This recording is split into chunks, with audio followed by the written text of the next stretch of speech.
El Museu del Suro de Palafrugell acull des del passat octubre i fins al 17 de gener de l'any que ve la mostra pictòrica La captura dels paisatges d'en Vayreda a l'últim quadre d'Olot. Aquesta tracta un fenomen artístic que es va viure al voltant del fet de pintar les imatges que Olot i els seus voltants oferien durant pràcticament un centenar d'anys. Amb obres que van des del 1895 fins al 1995, l'exposició La captura aborda el paisatge d'Olot gairebé com un gènere en si mateix, a partir de les bases que va establir el pintor olotí Joaquim Vayreda. Després de viatjar a París i veure com s'hi tractaven a nivell pictòric els paisatges, Vayreda va revolucionar el seu encarcarat entorn artístic local, habituat a la pintura d'història i costumista. Molts el van seguir a partir de llavors, adaptant-se cada un d'ells a la seva època i a la idiosincràsia pròpia.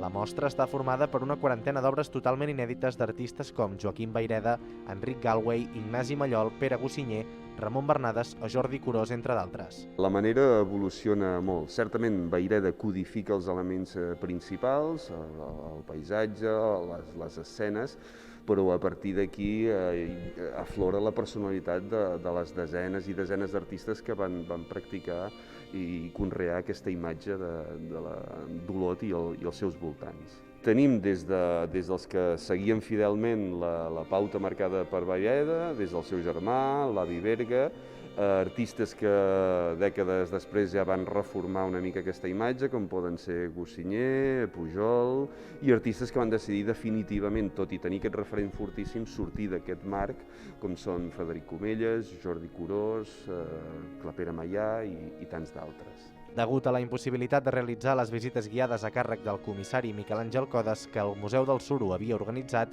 a partir d'aquest cap de setmana se'n podrà seguir una d'enregistrada a les xarxes socials del museu.